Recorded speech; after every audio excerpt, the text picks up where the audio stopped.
Los problemas vendrán después. Los problemas vendrán después cuando no hay agua para todos. Los problemas vendrán después cuando los judíos empiezan a ocupar los puestos laborales en las fincas donde trabajaban los musulmanes, ¿no? Entonces empiezan a crear un problema también demográfico. De desempleo.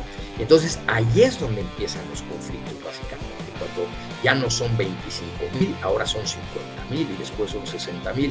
Y es un territorio con escasos recursos y sobre todo hace 100 años.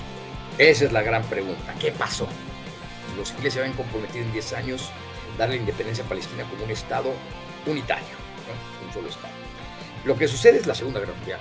La Segunda Guerra Mundial cambia completamente las cosas. ¿Por qué? Porque tenemos la guerra en sí, ¿no? Que es muy importante, millones y millones de muertos, destrucción masiva de Europa, pero también tenemos que ver qué pasa al final de la guerra. Vamos a imaginarnos el continente europeo después de la Segunda Guerra Mundial, porque parecería que se suicida Hitler, firman, ¿no? El 7 de mayo con los aliados y el 9 de mayo con la Unión Soviética, ya terminó la guerra, nos vamos a Japón, bombas atómicas, Guerra Fría, y ya, así nos cuentan la historia. No.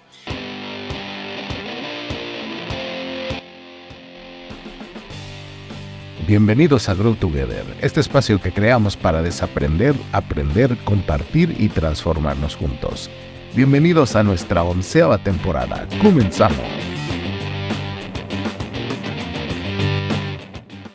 Buenas noches, amigos, bienvenidos a Grow Together, este espacio que hemos creado para desaprender, aprender, compartir y transformarnos juntos. Y hoy con nuestro episodio número 146 con un gran tema y un gran invitado. Pedro, muchas gracias por estar el día de hoy con nosotros. Juan, gracias por invitarme, feliz de estar con ustedes en su programa, ya les he oído algunas sesiones por ahí, muy interesante, gracias. No, muy bien, y bueno, hoy no pudo estar Héctor, lamentablemente el aeropuerto de la Ciudad de México y unos cambios de vuelo no le permiten estar acá con nosotros, se disculpa con todos nosotros y obviamente contigo, Pedro, me hubiera encantado estar aquí. Y para aquellos que no conozcan a Pedro, bueno, pues Pedro Fernández Noriega es historiador con 15 años de investigación en heráldica, genealogía y casas reales europeas, 5 años de investigación en historia, 5 años de impartición de la cátedra de historia antigua en la historia contemporánea europea de la Universidad de Anáhuac, Sur, participación en más de 150 programas de radio con diferentes temas de historia, intervenciones en programas de televisión, asesorías, conferencias impartidas de diferentes universidades, además de empresas, así como diversos temas, y conferencias en diferentes grupos y academias, ¿no? Y tiene amplia experiencia en visitas guiadas a museos, sitios arqueológicos, lugares de interés histórico y además, tanto en inglés como en español, es autor del libro publicado Los Tudor, está muy interesante, yo ya lo leí a principios del año, es la historia de una familia, de una dinastía y de una época. Y pues muy contentos de tenerte aquí, Pedro, para hablar de un tema pues de mucha actualidad, ¿verdad? Que tiene que ver con Israel y con Palestina. Muchas gracias por estar acá, Pedro. No, otra vez gracias por invitarme, Juan, feliz de estar aquí. Sí, desde luego es el tema, pues es el tema de actualidad, ¿no? Le quitó todos los reflectores a la guerra de Ucrania, desde luego, y ahora tenemos en el foco, ¿no? La fotografía que tenemos hoy en la política internacional, pues es el conflicto árabe-israelí, que todos los que nos están oyendo, pues seguramente lo saben, no es un conflicto nuevo, no es un conflicto que empezó el 7 de octubre con los ataques de Hamas. En realidad es un conflicto que lleva cualquier cantidad de tiempo, más de 100 años, me atrevo a decir, que empezó el conflicto, y a ver en qué termina esto, ¿no? El desenlace, mientras no sigan escalando la situación ahí en el Medio Oriente. Yo creo que me parece, Juan, que es importante decir antes de empezar el tema, dos cosas me parecen muy importantes. Primero, los ataques terroristas del 7 de octubre son, desde luego, en todos los sentidos condenables, cualquier tipo de ataque terrorista, de la afiliación que sea. Si son de fundamentalistas musulmanes, si son de fundamentalistas budistas, que los hay también. Cualquier ataque terrorista es absolutamente condenable. Eso por un lado. Pero al mismo tiempo, también necesitamos ver este problema no a partir del 7 de octubre, porque nos quedamos en la inmediatez, ¿no? El ataque de Hamas, ¿no? Un ataque terrorista, que desde luego lo fue. Nos tenemos que ir a echar a andar el tiempo, ¿no? Irnos hacia atrás en la historia y para realmente entender lo que está sucediendo, ¿no? No se trata, lo que me imagino que vamos a hacer aquí contigo, Juan, no es buscar quiénes son los buenos, quiénes son los malos, no es un partido de fútbol, yo le voy a este, yo le voy al otro, no es eso. A mí lo que me encantaría es que entendiéramos de qué va el conflicto, ¿no? Entendiéramos, ya entendí qué es lo que está pasando. Y en la historia yo siempre he dicho que no hay buenos y no hay malos, hay intereses. Si los que persiguen tus intereses son los rojos, pues eres prorrojo. Si los azules son los malos. Si los que siguen tus propios intereses son los azules, pues los buenos son los azules y los malos son los rojos. Entonces, nos vamos a despojar de ese maniqueísmo de buenos y malos y vamos a tratar de ver la historia en su justa medida. Me parece que es lo ideal. Y partiendo de ahí, bueno, pues podemos entender lo mejor posible el conflicto en el tiempo que nos dé el programa, ¿no? Porque Sí, también no es nos un podemos tema muy, extender muy, mucho. muy extenso y como bien dices, no se trata de tomar un partido, decir, pues yo le voy a los israelíes, yo le voy a los palestinos, pues no, porque al final es una guerra donde hay vidas humanas Exactamente. en medio ahí en riesgo, gente inocente que ni siquiera tiene que ver con una creencia u otra, ¿no? Con una ideología u otra, y al final eso es lo más triste de esto. Y como para irlo entendiendo, Pedro, decías, oye, obviamente no empezó este año, es un conflicto que tiene muchos años, pero ¿cuándo y por qué comienza este conflicto entre Israel y Palestina? Mira, lo que tenemos que entender es que durante más de 1000 años probablemente, comunidades judías y comunidades musulmanas convivieron en absoluta armonía en lo que hoy es el territorio de Palestina o el Estado de Israel. Vamos a tratar de llamarle indistintamente Palestina, Estado de Israel, porque si no nos metemos en sutilezas que nos hacen perder el tiempo, ¿no? Pero en toda esa región convivieron durante siglos y siglos las comunidades originarias, ¿no? Las comunidades originarias antes de la llegada, por ejemplo, de los musulmanes. Los judíos que vivían ahí convivían con los cristianos. Cuando llegan los musulmanes, cristianos, judíos y musulmanes conviven de una manera armoniosa durante los siguientes siglos. De hecho, la comunidad judía en Palestina no era demasiado grande. Les voy a dar un dato interesante. Hacia 1880 probablemente no hay más de unos 25,000 judíos en Palestina, poco más, en realidad no hay tantos. Prácticamente muchos, bueno, no todos, pero muchos habían salido de Palestina, muchísimos, y esto es un dato que a veces no se entiende, muchísimos judíos se convirtieron al Islam cuando llegaron los árabes. Sí, acuérdense que cuando los árabes, hay que pensar, cuando los árabes entran en Persia, pues los persas, los iraníes no eran musulmanes, los sirios eran cristianos, Claro. la población de Palestina, la población de Egipto, del norte de África, todos eran cristianos. En Persia no, en Persia eran más deístas. Y cuando llegan los musulmanes, después de un tiempo, pues por conveniencia, por el pago de impuestos, por dejar de pagar un impuesto que es la jizya, pues se van convirtiendo al Islam. Entonces, ¿qué pasó con todos los cristianos que estaban en el norte de África? Pues se convirtieron al Islam. ¿Qué pasó con los judíos que estaban en Palestina? Pues una enorme cantidad se convirtió al Islam. Eso tiene todo el sentido del mundo. Y en realidad, como te digo, Juan, vivieron de manera bastante armoniosa hasta que resulta que motivados, ¿no? Motivados de manera negativa, desde luego, por el creciente antisemitismo que empezaba a hacerse muy evidente en la Europa del siglo XIX, surge este movimiento que no tiene ideas demasiado nuevas, pero que retoma ideas muy interesantes, que es el sionismo. El sionismo es esta idea de los judíos de retornar a Sion. ¿Dónde está Sion? Pues Sion es básicamente Jerusalén, ¿no? Ahí está el monte de Sion. Y entonces esta idea era, bueno, pues es una idea originaria de Herzl, Teodoro Herzl, que era un judío muy asimilado, por cierto, ahí en austriaco, si no me equivoco. Pero él ve el antisemitismo que hay en la Europa de su tiempo, especialmente en la Rusia zarista, que era profundamente antisemita. Los últimos dos zares, Nicolás II y su papá Alejandro III, eran terriblemente antisemitas, abiertamente antisemitas. Y entonces, ante el antisemitismo creciente de Europa, pues Teodoro Herzl dice, bueno, pues si somos un problema para los europeos, de hecho escribe un libro acerca de eso, ¿por qué no crear un Estado para los judíos? Y de hecho se barajan ideas interesantes, como por ejemplo un territorio en la Patagonia Argentina, incluso en Uganda, en el centro de África. No, se le Pero buscaron bueno, varios lugares. exactamente, anduvieron barajando, pero el lugar que tiene sentido para ellos, con toda, obviamente, es Palestina.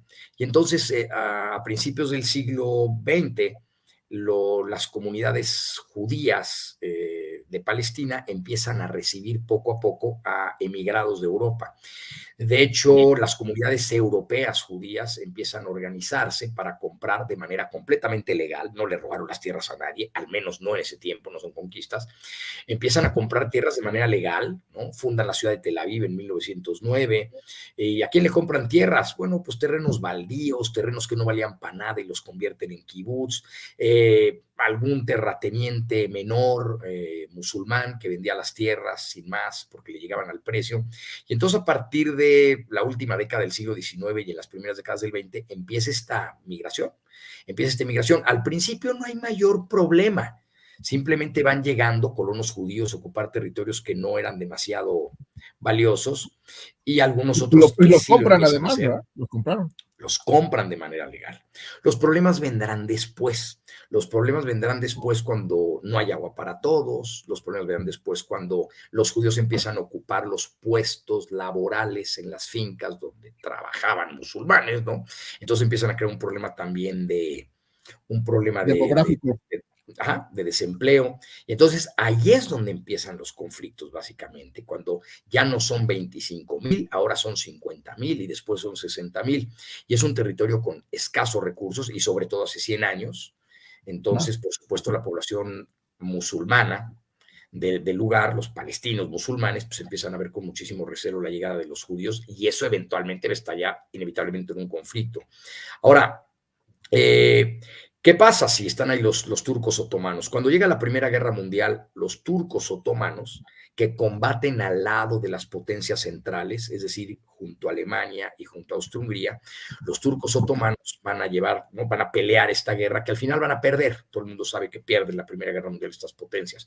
Pero durante la Primera Guerra Mundial, el problema nace ahí porque son los británicos y los franceses, pero especialmente los británicos, que con tal de hacerse de la mayor cantidad de aliados, empiezan a hacer promesas a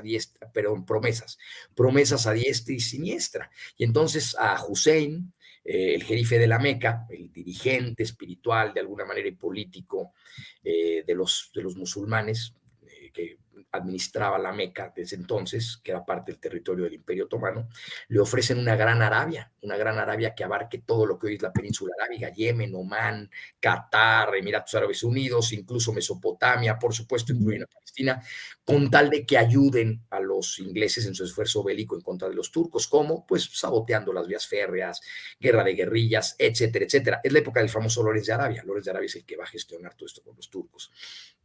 El problema es que también los ingleses le prometen o le dejan ver a los sionistas la posibilidad de crear un hogar judío en Palestina. Entonces están prometiendo... Los dos lados. Exactamente, lo mismo que le están prometiendo a los árabes.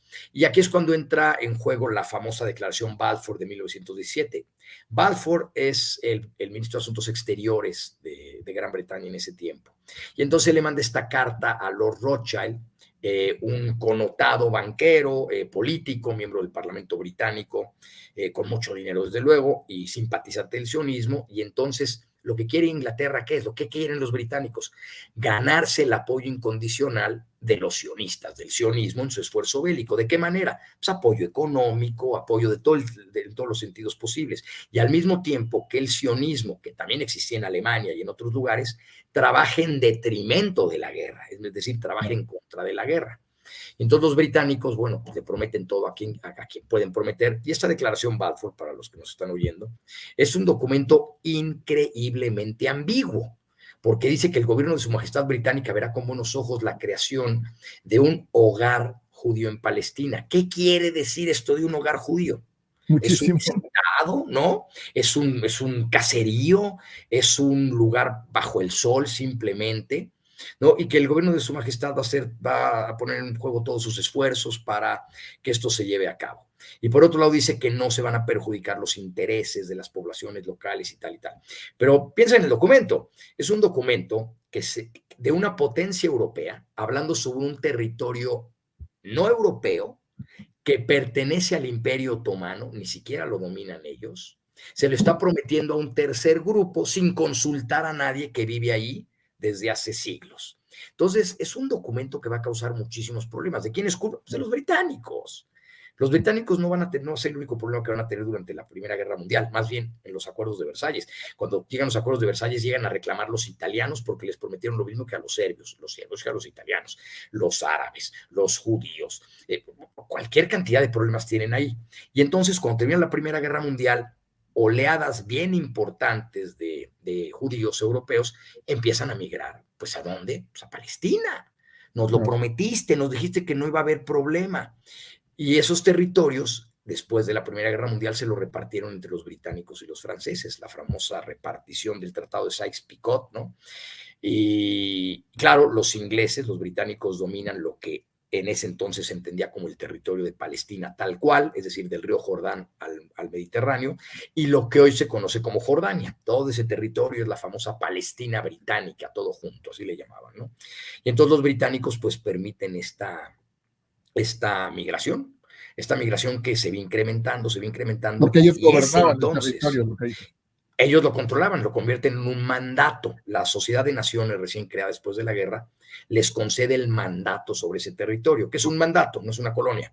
Un mandato es una entidad, no es una figura internacional en la cual el mandatario, vamos a llamar así a Gran Bretaña, se obliga a dentro de 20 años darle la independencia a ese territorio, ¿no? Preparar al territorio para la independencia, porque son territorios que nunca habían tenido un autogobierno, nunca, o por lo menos hacía siglos que no. Entonces es como un niño que tú lo educas y lo preparas para convertirlo en un mayor de edad y lanzarlo a la vida adulta.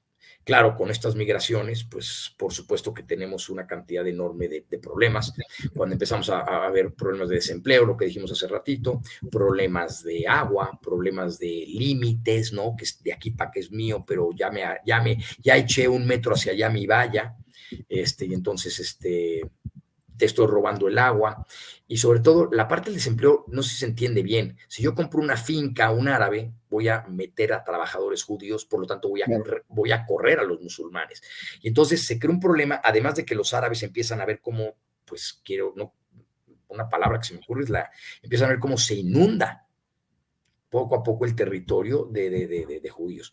Claro, los sionistas... Es como una invasión, seguramente.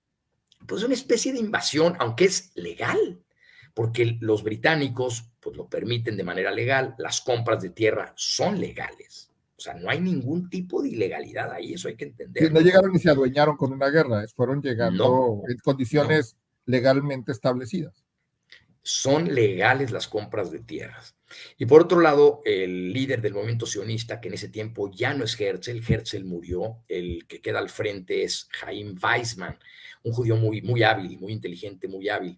Y él en sus discursos, cuando viajaba a Palestina a principios de los años 20, si no me equivoco, pues él dejaba claro en sus discursos que ellos no venían a apoderarse de nada, ¿no? Y además no manejaba el estamos viniendo, llegando. Él decía, estamos regresando, porque mucho del sionismo mucho del mito sionista está basado en la famosa diáspora, ¿no? La diáspora es esta historia que se cuenta acerca del éxodo de los judíos de Palestina durante la tierra prometida. Y después de la tierra prometida, ya ves que hubo una serie de revueltas judías, ¿no? En el siglo I después de Cristo, en el siglo II después de Cristo, en la que los judíos se rebelan en contra de Roma, y Roma los aplasta a hierro y fuego, ¿no? Y de ahí viene, de hecho les prohíbe la entrada a Jerusalén. Incluso se le cambia el nombre a la ciudad de Jerusalén por Aelia Capitolina, y se les prohíbe la entrada a Jerusalén. Y de ahí viene es una tradición en realidad, esta tradición de que fueron expulsados de Palestina y se dispersaron por el Imperio Romano. Habrá quien aquí me diga, pues es que eso sucedió, la diáspora sucedió. La diáspora de alguna manera se convierte en una especie de, ¿cómo diré esto? Una especie de dogma de fe, porque no tenemos ni un solo documento romano que hable de la expulsión de los judíos de Palestina, solamente de Jerusalén.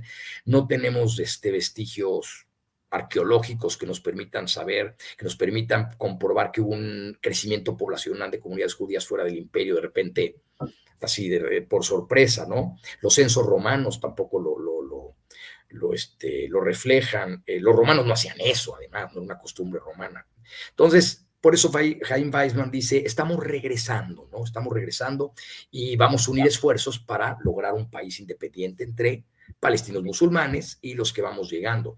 Pero la realidad es que es muy claro que desde el principio Chaim Weizmann y los sionistas no tienen esta intención de integrarse. Ellos quieren un territorio para ellos. Ellos no pretenden ser minoría en un océano musulmán. Ellos quieren su propio territorio. Y la prueba es que los judíos que van llegando de Europa, que hablan yiddish, pues cuando llegan les dicen, no, aquí ya no se habla yiddish, aquí vamos a hablar hebreo. Y los judíos que estaban en Palestina hablaban arameo y dicen, no, ahora vamos a hablar hebreo. El hebreo había caído en completo desuso, era una lengua litúrgica básicamente, ¿no? Se utilizaba para como el latín, estas ceremonias, como el latín, vamos a hablar latín. Entonces, esto habla claramente de que, bueno, no hay realmente una intención de integración por parte del sionismo, no podemos culparlos, no quieren ser minoría, ¿no? Es igual que los musulmanes en la India, no querían ser minoría y entonces se parte la India, Pakistán, Bangladesh y el resto de la India, entonces tampoco podemos culparlos. Y por otro lado, cuando a Chaim Weizmann lo entrevistaban periódicos importantes como el Daily Mirror, él decía, bueno, la realidad es que Palestina va a ser tan judía como Inglaterra es inglesa, o sea, tenía muy claros sus objetivos. Eso es muy real, ¿no? Eso no lo pueden consultar cualquiera, no estoy aquí inventando ninguna novedad, a lo mejor no es muy sabido, pero así son las cosas. Y bueno, los problemas, las disputas entre las diferentes facciones que tenemos ahí, judía y musulmana, pues va a llegar un momento que van a ser insostenibles. Llegamos al año de 1936. En el año de 1936 estalla lo que se conoce como la Gran Revuelta Árabe. Y esta Gran Revuelta Árabe es revienta justamente porque los ingleses hacen oídos sordos a las reclamaciones de la comunidad, de la comunidad palestina musulmana, ¿no? De hecho, cuando se tenía que crear un parlamento, ya se habían creado parlamentos en Líbano, en Siria, en Jordania, estos ensayos políticos de los que hablamos, donde había una representación proporcional, como es natural en un parlamento.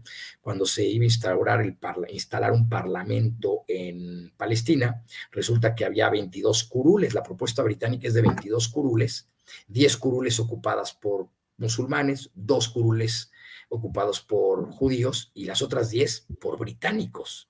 Entonces, palestinos dicen, ¿qué pintan aquí los británicos, no? Entonces, por supuesto, eso es un poco la gota que derrama el vaso. Y entonces inicia esta revuelta. Se llama la Gran Revuelta Árabe cuando es una revuelta de palestinos musulmanes en Palestina, ¿vale? Es muy localizada la revuelta. Y entonces los musulmanes la emprenden no solamente contra los británicos, también contra los asentamientos judíos, ¿no? Ahí es donde también surgen estas organizaciones o se fortalecen estas organizaciones paramilitares judías como Haganá, como Irgun, para defender los kibbutz, para defender las comunidades que ellos ya tenían ocupadas. Entonces, es bien problemática la revuelta árabe, dura 3 años, termina hasta 1939. Y en 1939, cuando Gran Bretaña, presionada por la comunidad internacional y presionada porque no puede someter la revuelta, pues en 1939 llega un acuerdo con la comunidad musulmana, la comunidad palestina musulmana. Aquí voy a detener un poco, Juan, porque lo que hay que entender y hay que tener bien claro, porque esto va a ayudarnos a comprender lo que sigue a partir de aquí, es que mientras que los judíos inmigrantes de Europa traen estas ideas nacionalistas, tienen una identidad nacional sionista, si quieres, ¿no? Israelí, le podemos llamar también, o judía. Traen esta identidad nacional mamada, literalmente, o bebieron de ella en Europa. Las comunidades árabes, y no nada más palestinas, árabes en general, no tienen este sentimiento, esta identidad nacional tan arraigada. Entonces, mientras que el grupo sionista es un grupo monolítico, con una cabeza, una estructura, una idea nacional, los grupos árabes por ejemplo, los palestinos no tienen una cabeza visible clara. Hay distintos jefes, ¿no? Son de comunidades, digamos. Exacto, comunidades, clanes, envidias de que uno... Entonces, por un lado están muy desorganizados, mientras que el sionismo está bastante bien organizado. Y los británicos entonces en el 39 pactan con los musulmanes, con una agrupación ahí de representantes. Uno de los más importantes, desde luego, es el Muftí Hussaini, el Muftí de Jerusalén, una figura muy importante, que tiene que salir al exilio, por cierto, después de la revuelta, y se hizo hasta amigo por ahí de Hitler, ¿no? Y se entrevistaba con él y anduvo por ahí en Europa. Y bueno, a los acuerdos que seguían son varios puntos, pero 3 son bien importantes. 1, restringir la inmigración judía a Palestina en los siguientes años, en un cierto número de inmigrantes, me parece que son 15,000 al año. La restricción a la compra de tierras, pero el tercero, que es el más importante, es la promesa de otorgarles a los palestinos, judíos y musulmanes, la promesa de otorgarles en un plazo no mayor de 10 años un Estado independiente único, no dividido. Okay. Ese acuerdo, que está plasmado en un libro que se llama el Libro Blanco, el acuerdo, es prácticamente la tumba, es prácticamente el entierro de las aspiraciones sionistas de un Estado independiente. Pero si vemos el año 1939, pues ese año también estalla la Segunda Guerra Mundial, y la Segunda Guerra Mundial cambia absolutamente las reglas del juego en el mundo y desde luego en Palestina, ¿no? Sí, no, porque ahí es donde entra todo este persecución semita, ¿no? Y de algunos grupos, y se genera mucho más. Ahora, Pedro, digo, con todo esto que nos dices, digo, estamos entendiendo un poco más, pues que al final en algún momento vivieron juntos, fueron, digamos, felices, luego hubo promesas incumplidas, se generaron conflictos, luego hubo cierta reglamentación, luego hubo un adueñamiento de territorio porque me conviene a mí, ¿no? Como inglés, como francés, y nos repartimos todo esto. Ahora, si la intención era formar, y al final hay que hacer un Estado único, ¿no? Palestino como tal, ¿por qué hoy hay 2 territorios palestinos? Esa es la gran pregunta. ¿Qué pasó? Si los ingleses se habían comprometido en 10 años darle independencia a Palestina como un Estado unitario, ¿no? Un solo Estado. Lo que sucede es la Segunda Guerra Mundial. La Segunda Guerra Mundial cambia completamente las cosas. ¿Por qué? Porque tenemos la guerra en sí, ¿no? Que es muy importante, millones y millones de muertos, destrucción masiva de Europa, pero también tenemos que ver qué pasa al final de la guerra. Vamos a imaginarnos el continente europeo después de la Segunda Guerra Mundial, porque parecería que se suicida Hitler, firman, ¿no? El 7 de mayo con los aliados y el 9 de mayo con la Unión Soviética, ya terminó la guerra, nos vamos a Japón, bombas atómicas, Guerra Fría, y ya, así nos cuentan la historia. No, el final de la guerra de Europa, ya que terminan los disparos, es verdaderamente dramático. Toda Europa está básicamente devastada.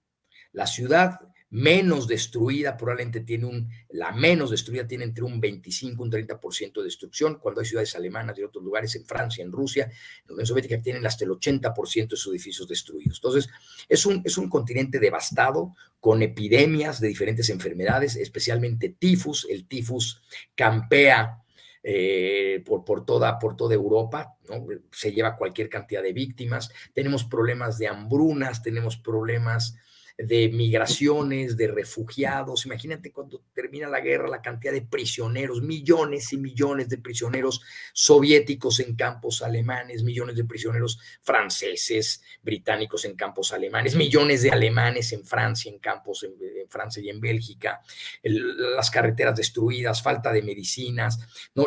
Todos refugiados que regresan, refugiados que van, trabajadores obligados o voluntarios en Alemania, expulsiones de minorías, como millones de alemanes que fueron expulsados de los países del este y de los territorios. Entonces, ese es el panorama de Europa. Y en medio de Europa, ¿no? Un caos completo. Y en medio del caos, los judíos.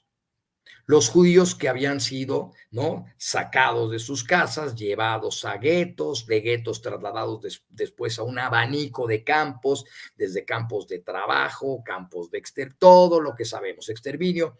Y entonces los sobrevivientes, que no son pocos, los sobrevivientes, ¿en dónde terminan? Pues en campos de refugiados, ¿no? Clarísimo, en campos de refugiados. ¿Y qué hacemos, no? Oye, Juan, ¿no? Sería el ejemplo. ¿Qué vas a hacer? ¿Vas a regresar a tu piso en Hamburgo? Y me contestarías, mi piso en Hamburgo seguramente está destruido. Y si no está destruido, un alemán es dueño del piso, porque me sacaron de ahí a un gueto hace años, o me expulsaron por las leyes de Nuremberg y terminé en Bélgica, lo que sea. Y aún así, ¿cómo voy a regresar, ¿no?, junto a mis vecinos, que uno era nazi, el otro no levantó un dedo para defenderme, otro me dejó de hablar? Pues yo no voy a regresar. ¿Cómo van a regresar? Cuando tú ves el descenso de la población judía de los diferentes países de Europa, entre los que no regresan porque mueren, entre los que no regresan porque cambian de identidad y pasan a la clandestinidad, y los que no regresan porque no quieren regresar, la población judía en Europa disminuye de una manera dramática. Y ahora pensemos en los aliados. ¿Qué hacemos con estos millones, cientos de miles ahora de refugiados y de los judíos? A la gente se le olvida que en 1938, en la conferencia de Evian, Francia, Estados Unidos lo organiza para ver quién puede recibir a los judíos que están siendo expulsados de Alemania desde 1936. Cerca de 250,000 a 300,000 judíos salieron de Alemania después de las leyes de Nuremberg. Y entonces es increíblemente dramático ver cómo países dicen, no, yo no recibo. Por ejemplo, Gran Bretaña, que decía, no, yo no soy un país de inmigrantes, no voy a tener ahora un problema de inmigrantes. Canadá dice lo mismo, Australia dice lo mismo, Estados Unidos tiene su propia cuota de 30,000 al año. No, República Dominicana dice, pues yo sí puedo recibir. Y entonces, eso es muy triste porque eso se tiende a olvidar, ¿no? Pero en realidad estos países no quieren recibirlos. Y entonces, cuando termina la guerra, las cuotas siguen vigentes. Wow. Y entonces, ¿qué hacemos? Estados Unidos dice, pues yo puedo recibir a 30,000, que es mi cuota. Gran Bretaña dice, de que se vayan a Gran Bretaña a canalizarlos a Palestina, donde ya están. Esto está perfectamente documentado. Y entonces, aunque muchos, los más que pueden, se van a otros lugares, las cuotas limitan la capacidad, los otros terminan yéndose a Palestina. Y entonces, a partir del Porque 45... ahí no había restricción. No hay restricción. Había la restricción del libro blanco, pero después de la guerra, los ingleses se hacen de la vista gorda del libro blanco. Esa es la realidad. No cambió la regla, no se hicieron de la vista gorda. Se hicieron de la vista gorda. Y entonces empiezan a arribar cualquier cantidad de refugiados judíos de Europa. Y por supuesto los británicos, imaginemos a los soldados británicos de 20 años en los puertos recibiendo estas poblaciones judías, ¿no? Hambrientas, con tatuajes en los brazos de los campos. Empiezan a surgir todas estas historias, ¿no? De lo que sucedió en Europa. ¿Quién va a restringir su entrada? Claro, este incremento de población hace que la población musulmana diga, oye, habíamos quedado en una cosa y nuevamente entramos en conflicto. Nuevamente empezamos los conflictos. Y esta vez los conflictos son aún peores, puesto que tanto árabes musulmanes, ¿no? Palestinos musulmanes, como judíos recurren a medidas extremas para expulsar a los británicos del lugar. Antes no lo habían hecho, al menos no todas las organizaciones paramilitares judías, pero el Irgun, por ejemplo, y Haganá se convierten en organizaciones terroristas. Es decir, ellos empiezan a cometer atentados terroristas en contra de los británicos, porque saben que su posición, saben que su situación es desesperada. O sea, su proyecto de país, ¿no? De división del país está perdido. Aquí me voy a detener rápidamente. El terrorismo es siempre un acto de desesperación y nace de la debilidad y la desesperación. No es un acto de fuerza, no es un acto. Cualquiera que lo comete es que está acorralado, desesperado, y es la única manera en que se puede hacer notar, de la peor manera posible, que es el terror. Y entonces no hay que olvidarnos también que los judíos tuvieron su pasado terrorista, ¿no? Ya incluso durante la Segunda Guerra Mundial hay un grupo que se llama el Grupo Lehi, que es un pequeño grupo, no es un grupúsculo que se escinde, me parece que del Irgun, y comete actos terroristas en contra de los británicos. Y claro, después de la guerra, pues estos mismos cometen actos de terrorismo contra los británicos y contra los musulmanes palestinos. Y los palestinos hacen lo mismo, ¿eh? Los palestinos hacen lo mismo. Es de los dos lados, ¿no? Es de los dos lados, y hay matanzas y asesinatos. La situación es insostenible para Gran Bretaña, y Gran Bretaña de repente simplemente dice, yo no puedo controlar esta situación creada por ellos, hay que decirlo. Y entonces, al no poder controlar esta situación, Gran Bretaña le da esta papa caliente, incendiándose más que caliente, se la avienta a las Naciones Unidas, que tenía un par de años de haber sido creada. Y las Naciones Unidas tiene que resolver qué va a hacer con este problema. Se crea una comisión de las Naciones Unidas, y esta comisión de las Naciones Unidas, la UNSCOP, se le llamaba por sus siglas en inglés, resuelve que el camino más viable no es un territorio, un país, perdón, único, independiente, porque como están caldeados los ánimos de tal manera, sería una guerra civil. Y entonces cortan por lo sano y reparten el territorio entre musulmanes y entre judíos. Y de ahí nace la partición. Es la resolución 181 de la ONU, por la cual, entonces, en los lugares donde había más población judía, pues se les otorga a los judíos, donde hay mayor población musulmana. En realidad, al final, la partición, pues en el lado judío, la mitad es musulmana, mientras que en la parte musulmana prácticamente el 100% es musulmán, ¿no? Pero tiene sentido porque los musulmanes eran probablemente el 70% de la población, 67% de la población. Lo que es interesante es que la repartición no es equitativa. Los territorios judíos son más de la mitad, cuando ellos son el 30 y pico por ciento de la población. Pero hay que decirlo también, les toca el desierto del Negev, donde no hay nada, pero las zonas costeras donde sí hay. Y esa es la resolución de la ONU, la 181. Aquí hay que hablar un poco en favor también de la visión que tienen los judíos, porque los judíos dicen, a ver, nos están dando una parte de lo que era el mandato británico como un todo, es decir, Palestina y Jordania también. Por lo tanto, nos están dando un pedacito. Esto quiere decir, desde luego, que los judíos nunca reconocieron y hasta la fecha no lo hacen de manera muy precisa el reconocimiento de una identidad nacional palestina. Para ellos, en los años 40, los palestinos eran como los jordanos, no eran árabes, simplemente árabes, y no son árabes, son palestinos, ¿no? Y descienden de grupos cananeos no son exactamente iguales, ¿no? Sí tienen sus diferencias. Es como decir que en México mayas y aztecas eran los mismos porque se ven parecidos. No son los mismos. ¿No? Y ese es el origen de la partición, justamente. El origen de la partición, por supuesto, los palestinos muy desordenados, pero no reconocen la partición, y los países árabes independientes en esa época, y digo independientes porque una buena parte de los países musulmanes y árabes actuales no eran ni siquiera independientes, pero los países árabes musulmanes independientes no reconocen tampoco la partición, y entonces tenemos esta guerra a partir de 1948 y al 49, que es, bueno, pues Israel le llama a su guerra de independencia, también se le llama el primer conflicto árabe-israelí, y de ahí nacen, bueno, las realidades ya existían, de aquí nace realmente estas guerras, este estado, más bien quiero decir, este estado de guerra constante, ¿no? Porque este estado como de beligerancia. Digo, hoy se recrudeció, ¿no? Sí. Este mes de octubre, pero no es que haya dejado de existir porque el conflicto está ahí, porque hay, digamos, cosas que los dos pueblos consideran injustas o que consideran que tienen un cierto derecho por lo que quieran y gusten, o por las promesas que les hayan hecho, como nos explicas. Ahora, pero ¿en qué y a quién afecta o beneficia este conflicto? Bueno, eso es un tema interesante porque es un conflicto tan largo que en su momento ha tenido unos u otros partidarios. Lo podemos encajar perfectamente en el marco de la Guerra Fría, por ejemplo. Lo podemos encajar también en la situación estratégica del Medio Oriente, ¿no? El petróleo y todo esto. Entonces podemos ir un poco por partes.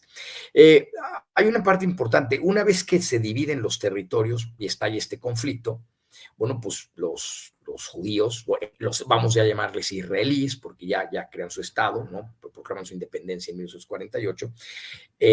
Israel logra vencer en esta guerra, no solamente logra asegurar los territorios que se le habían prometido, sino que durante el conflicto logra ocupar territorio extra por cuestiones estratégicas, de defensa, lo que sea, de territorios que fueron reconocidos básicamente por todos, especialmente por Estados Unidos a partir del 64, si no me equivoco, 62-64.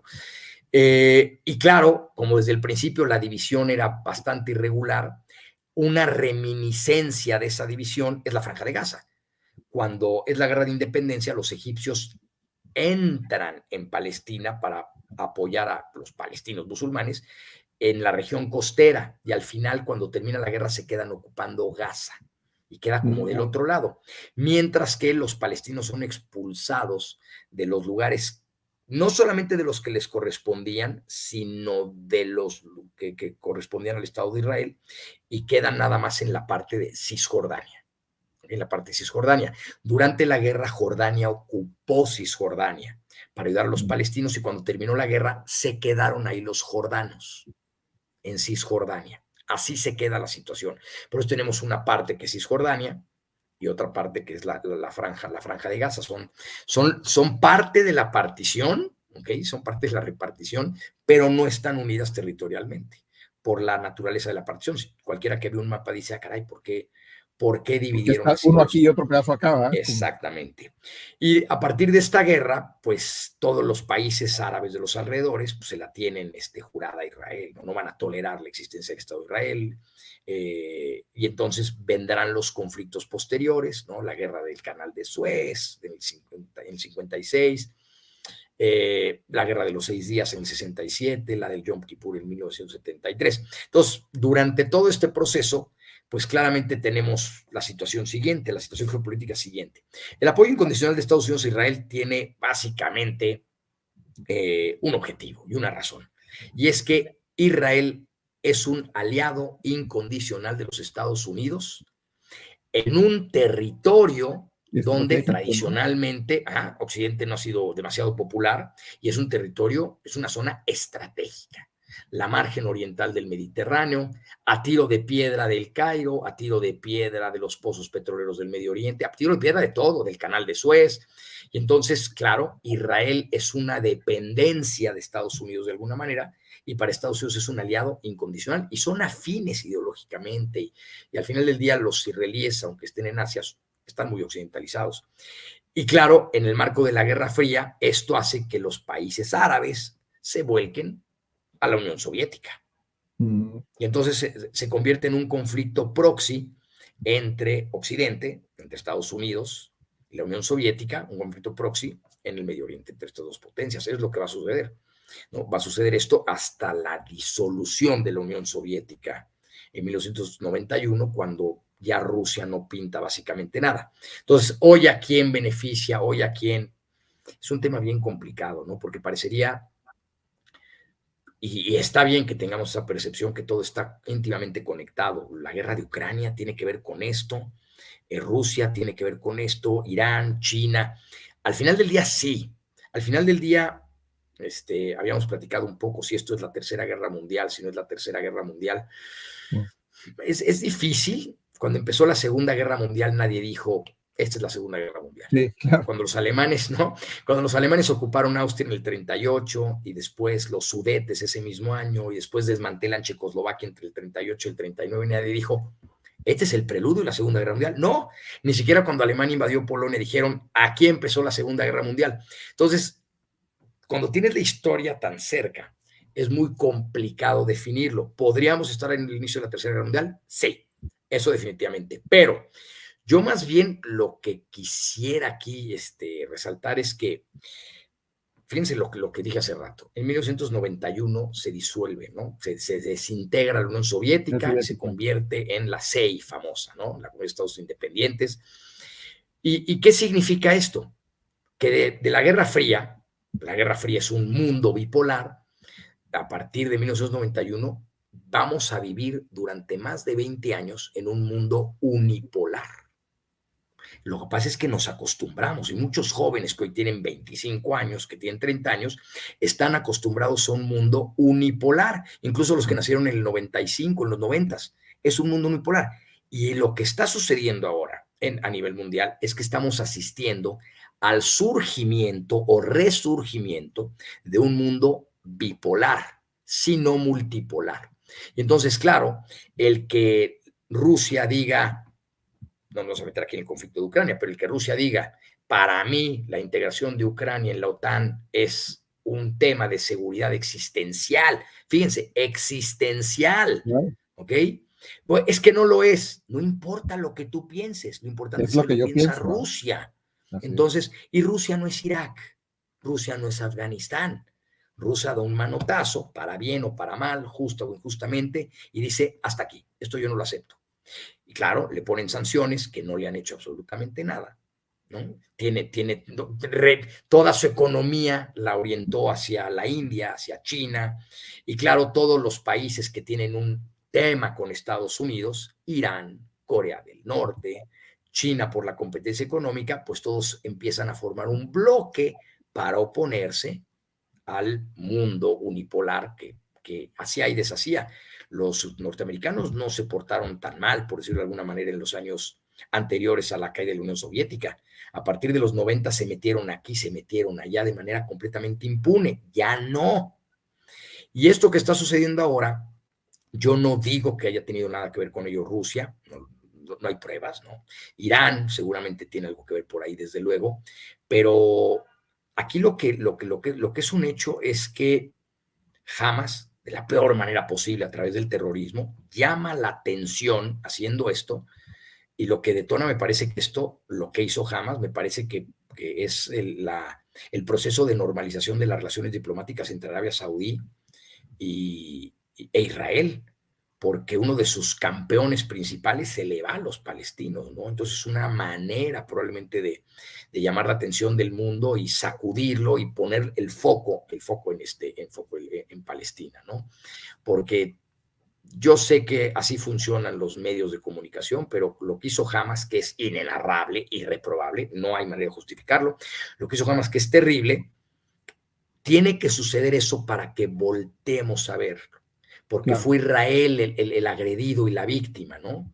Y es terrible. Sin embargo, pasamos de noche todos los crímenes cometidos en contra de las comunidades palestinas en Cisjordania. Por ejemplo, este año van más de 250 muertos ahí, ¿no? Niños, mujeres, o el genocidio que está sucediendo en Yemen, por ejemplo. A lo mejor todos dicen, ¿qué? ¿Cuándo? ¿Por qué? Es lo triste, ¿no? Nos dicen qué importa, qué no importa. Entonces, cuando surge este ataque que es brutal y nefasto, pues es cuando volteamos a ver la región. Todo lo que está pasando antes de esto, nadie voltea a ver la región, ¿no? Entonces, esto puede escalar, no puede escalar. Igual el desenlace termina en una presión internacional para que Israel reconozca al Estado palestino y se retire de Cisjordania. Lo que es un hecho es que Hamas se tiene que ir de la Franja de Gaza. Eso es sí o sí, porque nadie lo va a aceptar que esté ahí. Es difícil saber exactamente cómo se va a desarrollar lo que está pasando, ¿no? ¿A quién beneficia? Pues es que en última instancia son estas guerras proxies, si me apuras un poquito, ¿a quién beneficia? Y la misma guerra de Ucrania, ¿a quién beneficia? Pues al gran consorcio armamentístico internacional, ¿no? A veces pensamos en el narcotráfico, pero el narcotráfico no es el principal negocio del mundo. La venta de armas y la trata de personas probablemente supera el dinero del narco, ¿no? Entonces, es difícil de saber, Juan, es difícil de saber. Sí, es complicado, y sobre todo pues cuando hay tantas vidas en riesgo, tantas vidas que se han perdido, tanta gente inocente, porque pues inocentes igual son los soldados, porque pues al final ellos siguen órdenes, ¿verdad? O sea, en algunos sentidos, y cada quien mueve y genera en fase y puede enjuiciar, o podemos llegar a enjuiciar en base a nuestras creencias con las que hemos crecido toda nuestra vida, ¿no? Y entonces es bien, por eso bien lo decías al principio del episodio, no se trata de tomar un partido, no es la charla no es para tomar un partido, es para entender únicamente que hay un conflicto, por qué existe ese conflicto, y yo los invitaría tampoco a tomar un partido, sino es entendamos qué quiere cada uno, seamos empáticos con cada uno y esperemos esto se pueda resolver pues de una buena forma y sin el costo de tantas vidas, ya sea con ataques terroristas o con una guerra como la que está sucediendo.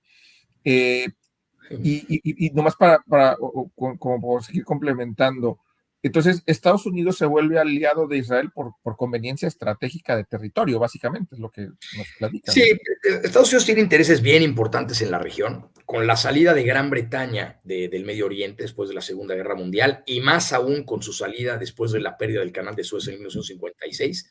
En realidad solamente Estados Unidos puede tener presencia ahí, básicamente, ¿no? Y desde luego, pues va a apoyar al Estado de Israel, va a apoyar, como les diré, esta parte, su derecho, digamos, a existir, que es muy claro, eso no está en duda, por supuesto, el derecho de Israel, y menos estas alturas, ¿no? Después de su creación, 70, 80 años después, no hay duda de eso, pero Estados Unidos, desde luego, es el gran valedor, es el padrino de un Estado que en la región, desde luego, es su aliado incondicional. Y también no es poca cosa el lobby judío en Estados Unidos, ¿no? Tampoco es poca cosa. Lo que es interesante es que los judíos ortodoxos, por ejemplo, están en contra de la existencia del Estado de Israel. Los Ok. judíos, los judíos ortodoxos en Nueva York, en diferentes lugares, porque una cosa es ser sionista, es decir, apoyar la existencia del Estado de Israel, su creación y su existencia, y otra cosa es ser judío. Y hay muchos judíos que están en contra de este Estado porque en sus creencias ortodoxas eh, los judíos deben de regresar a la tierra prometida el día del juicio final, ¿no? El día que todo termina y se van a reunir todas las 12 tribus de Israel, por decirlo de alguna manera, y estos están adelantando, o sea, lo que están haciendo no tiene sentido según las escrituras, ¿no? Entonces, eso es interesante. Y algo que yo pienso, bueno, pues, hay una resolución al conflicto, van a estar durante más décadas haciendo esto. A ver, el problema palestino no va a desaparecer, no es algo que vaya a desaparecer, no va a suceder. Entonces, la solución es definitivamente el reconocimiento final de un Estado palestino con las fronteras del 67, es decir, con la Cisjordania que quedó en el 67 y la Franja de Gaza, un reconocimiento, y lo más difícil de todo es el retiro que tiene que hacer Israel de las colonias, de sus asentamientos en Cisjordania y bueno, en Cisjordania, en Gaza ya no tienen, en Cisjordania, porque son asentamientos en un territorio ocupado militarmente y eso es ilegal. Son asentamientos ilegales según el derecho internacional.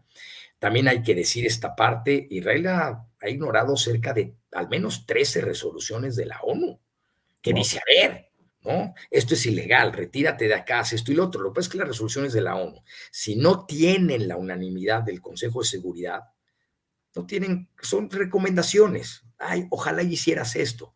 ¿Y quién es el que veta todas las resoluciones? Estados Unidos. Ujú.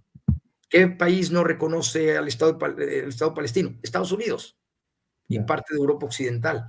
Hay más de 140,000, 140, 150 y tantos países que ya reconocen al Estado palestino. Pero claro, son países que no tienen este peso internacional suficiente o que no controlan el Consejo de Seguridad, mientras los gringos, los norteamericanos sigan vetando. No hay mucho que hacer, ¿no? Entonces los norteamericanos se han vuelto también parte del problema, ¿no? Ahora alguien dirá, es que la retirada de esos territorios le quita profundidad estratégica a la defensa de Israel, es decir, se queda muy delgadito el Estado. El reconocimiento del Estado palestino tiene que ir de la mano con una garantía internacional a la seguridad de Israel. El mundo debe de garantizar la seguridad de Israel al mismo tiempo que garantizar la seguridad de Palestina. Y a partir de entonces tratar de reconstruir una relación increíblemente dañada durante generaciones. Yo es como lo veo, la verdad es que todos los demás son componendas de echarse la culpa unos a otros, que si jamás no quieren la paz y son los terroristas, sí, y también hay sectores políticos en Israel que quieren la absorción de toda Cisjordania, de todo un Estado israelí. Entonces, de los dos lados tienen y el terrorismo es brutal, tanto si es terrorismo como el que vimos de Hamas, como el terrorismo de Estado. Existe el terrorismo de Estado y no tengo que describirlo aquí. Entonces, es un tema complicado, es un tema que espero que nadie nos malentienda. A mí el conflicto, Pedro Fernández, en lo personal, me parece que es aberrante que en el siglo XXI se sigan matando personas inocentes de esa manera de cualquiera de los dos bandos y no se llegue a una solución pacífica por falta de voluntad de las grandes potencias, por falta de voluntad de los involucrados. A mí eso es para mí la clave. Es terrible, es terrible. No, no, no. Es terrible hablando. y estoy de acuerdo contigo yo también. O sea, para mí es terrible que haya tanta pérdida de vidas humanas cuando hay por los intereses de unos cuantos a veces, ¿no? Pero así son desgraciadamente las guerras y los conflictos, ¿no? Eso, al menos yo he aprendido eso de la historia de, pues, no, nos peleamos muchos por los intereses de unos cuantos y aparte la compramos y les creemos todo lo que nos dicen y pues cuando la realidad puede ser otra, ¿no? Oye, Pedro, ¿y dónde, para ir cerrando, dónde, pues si quisiéramos saber más de todo este tema con más profundidad, dónde o cómo pudiéramos saber y entender más este tipo de conflictos? Este conflicto es complicado, pero existen libros interesantes. Hay un libro bien interesante y es escrito, por cierto, por un catedrático judío de la Universidad de Tel Aviv. Es un libro excelente que se llama, en inglés, se llama The Invention of the Jewish People, la invención del pueblo judío. El señor se llama Salomon Sand. Okay, sí, Sand como arena, ¿no? Salomón Sand escribe este excelente libro y habla de toda esta parte de las diásporas y de la llegada y del sionismo y todo esto.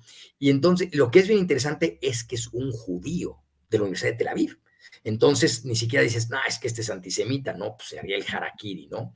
Yo es un libro que recomendaría ampliamente porque arroja muchísima luz sobre el conflicto, muchísima luz sobre el conflicto. Ha tenido serios problemas en su país, pero al mismo tiempo también ha tenido muchísima aceptación dentro de su país porque dice, claro, es que es así, el sionismo como cualquier tipo de ideología nacionalista está hecha a base de mitos, claro. ¿no? Los pueblos se cuentan mitos históricos, el sionismo está lleno de mitos históricos. ¿Los podemos culpar? Por supuesto que no, es lo natural, eso es lo que se hace. Eso es lo que se hace, se crean mitos históricos. No tenemos nosotros al padre de la patria y a los niños héroes y a los héroes de acá y de allá. Pues igualmente, ¿no? Y los norteamericanos tienen a sus padres fundadores intocables. Eran esclavistas. ¡Shh! No digas. ¿Ok? ¿Por qué? Porque los tenemos mitificados. Entonces, este hombre desmitifica los orígenes del sionismo y pone en su justa medida lo que sucedió. Y es bien interesante. Yo creo que es el único libro que me atrevería a decir, ese, hay que leer ese libro. No, buenísimo. Salomon Sand, The Invention of the Jewish People. The Invention of the Jewish People. Oye, y Pedro, ¿dónde te podríamos encontrar? Platícanos qué estás haciendo, además de, obviamente, de que puedan comprar este libro de los Tudor, ¿qué más viene? Platícanos el un libro poco. de los Tudor debe de estar listo para principios. Bueno, no, los libros de los Tudor ya está, perdón. Ya está. El libro de los Tudor ya está desde hace un tiempecillo, ya lleva sus 8 meses por ahí. Ha ido bien, bastante bien, de hecho. Y bueno, ahora sale uno de los Romanov, en ese mismo tono, coloquial, ligero, ¿no? Con rigor histórico, pero ligero, no ando haciendo novelas, no lo sé hacer. Y ese debe estar listo más o menos para el mes de febrero, espero que ya esté listo. Ya sabes que las correcciones son un poco, te atoras un poco en ellas. Y bueno, a mí, si me quieren buscar, estoy en Twitter. Bueno, ya no es Twitter, ¿no? Ahora es X. Estoy en X, ahí estoy Pedro-historia, ahí me pueden mandar comentarios, de repente subo algunas cosas. Te dije, no soy demasiado movido en redes sociales, ¿no? Y ahí es donde básicamente me encuentran. Estoy con el libro Romanov y como dijiste al principio, pues sí, doy conferencias, hago algo de radio. Ahora estoy incursionando contigo en streaming, que me parece que no creo que lo haya hecho antes. Está muy interesante esto. Y bueno, pues las conferencias y mis cursos, ¿no? También doy algunos cursos sobre temas diferentes de historia, aunque estoy especializado mucho en historia de Europa y sobre todo de dinastías europeas. La gente se sorprenderá, pero mi especialidad, de hecho, estoy especializado en historia de Rusia. Wow. Que es una cosa rarísima, ¿no? Estar especializado en historia de Rusia siendo mexicano. Me gusta mucho la historia de México y otros países, pero Rusia no sé por qué tiene ese encanto para mí, ese atractivo, ¿no? Interesante. Oye, Pedro, pues mira, tenemos una costumbre acá y trataremos de hacerla breve y vamos. Dime. Vamos con el resumen. Y bueno, amigos, en este episodio 146 que hablamos de Israel y Palestina con Pedro Fernández Noriega, pues hablamos de muchos temas muy interesantes. Lo primero que más me gustó, como empezó Pedro la plática, esto no se trata de tomar un partido, de decir le voy a unos o le voy a los otros, sino es seamos empáticos, seamos conscientes de lo que está sucediendo y de por qué existe un conflicto que no es nuevo y tiene más de 100 años. Además, es una región donde estos mismos pueblos vivieron, digamos que felices o en armonía por más de 1000 años, y hasta que no llegó alguien y sembró como esa semilla de la discordia entre ingleses, franceses, por varios intereses que tenían de adueñarse del territorio, pues empezaron a generar como estas inquietudes de, oye, vamos a crear un estado israelí y vamos a quitarle y que se desapropie gente, o vamos empezando con una migración, ¿no? Y fue como en 1936 con la gran revuelta árabe, donde pues se generó, porque justo tanto ingleses como franceses se hicieron de oídos sordos, pues que empezó pues un conflicto real para que se pusieran ahora sí que a las vivas y que los escucharan, que fueran escuchados. Porque había pues dos pueblos conviviendo en un mismo territorio, no el pueblo de Israel o el pueblo judío y pues el pueblo musulmán palestino, ¿no? Había dos grandes comunidades y el gran problema que había también es los israelíes estaban bien unificados como una figura de liderazgo, y los musulmanes pues vivían más en comunidades y pues eso digamos que hasta inclusive fue aprovechado, ¿no?